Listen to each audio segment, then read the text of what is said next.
Hello friends, welcome to the next class of learn English with Rosy Vitthal. आज हम एक verb pattern सीखने जा रहे हैं जिसमें सब्जेक्ट के बाद वर्ब के बाद हमारे पास दो ऑब्जेक्ट्स हैं, एक इनडायरेक्ट ऑब्जेक्ट और एक डायरेक्ट ऑब्जेक्ट।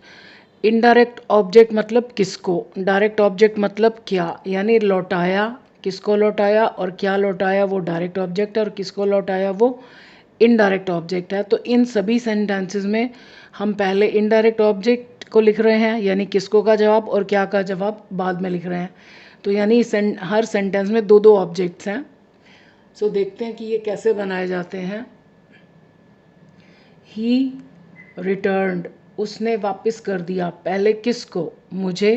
क्या वापस कर दिया, ऑल द बुक्स। तो ये दोनों ऑब्जेक्ट्स हैं। द पीपल टोल्ड, लोगों ने बताया। किसको, द किंग। क्या, एवरीथिंग, सब कुछ। The teacher will ask, teacher पूछेगा। किसको, मी, मुझे। क्या पूछेगा, माई नेम, मेरा नाम। The nurse was giving, nurse दे रही थी। किसको, द पेशेंट, मरीज को। अब कुछ स्टूडेंट्स क्या करते हैं, को की इंग्लिश सोचते हैं कि टू ऑफ कुछ लगा दिया जाए। जब वर्ब के बाद आप फॉरन किसको का जवाब लिख रहे हो तो mostly we don't use any preposition. Preposition तब आती है कि कुछ वर्ब्स ऐसे होते हैं जिनके बाद प्रपोजिशन फिक्स्ड है, मतलब वो लगेगी ही लगेगी, जैसे listen to, object to. Otherwise normally verb के बाद किसको का जवाब हो रहा है तो we don't need any preposition. The nurse was giving the patient, मरीज को दे रही थी क्या, the medicine. The people show, लोग दिखाते हैं। किसको, द वॉचमैन। क्या दिखाते हैं, देयर टिकट, अपनी टिकट दिखाते हैं। मदर इज़ टेलिंग, माँ जो है वो यहाँ पर इसका मतलब है सुनाना। तो माँ सुना रही है किसको, उन्हें। क्या, a story. We have made, हमने बनाया है। किसको, हिम। क्या, द लीडर। तो ये तो था कि इनडायरेक्ट ऑब्जेक्ट यानी किसको का जवाब पहले और क्या का जवाब बाद में। अब हम देखेंगे कि क्या का जवाब पहले और किसको बाद में लिखा जाए तो सेंटेंस में क्या क्या चेंजेस आते हैं। पीपल विल गिव, लोग देंगे। अब हम डायरेक्ट ऑब्जेक्ट पहले लिख रहे हैं, यानी क्या का जवाब, और इनडायरेक्ट ऑब्जेक्ट किसको बाद में लिख रहे हैं।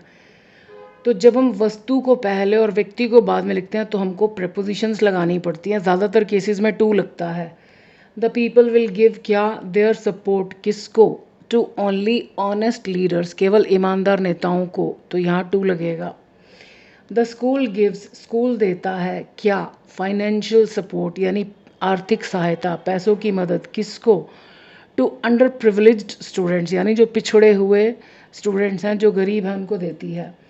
मदर हैज़ प्रिपेयर्ड, माँ ने प्रिपेयर किया है, तैयार किया है। क्या, कॉफ़ी। अब यहाँ पर टू नहीं आएगा, किसके लिए, फॉर द चिल्ड्रन, बच्चों के लिए।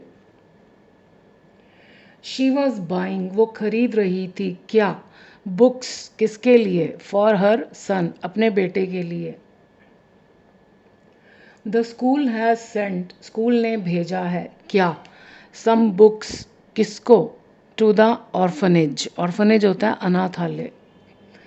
The doctor did not give, doctor ने नहीं दिया। क्या, एनी इंजेक्शन, कोई इंजेक्शन। किसको, टू द पेशेंट।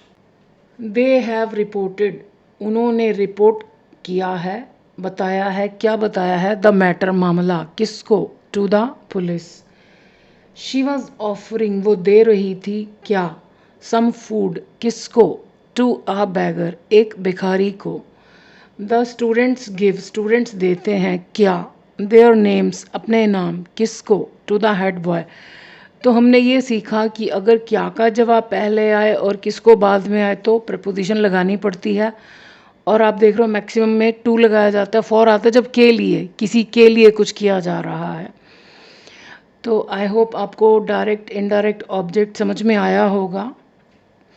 तो देखते हैं अगली वीडियो में कुछ और वर्ब पैटर्न्स। सो आज के लिए इतना ही। Thank you for watching this video.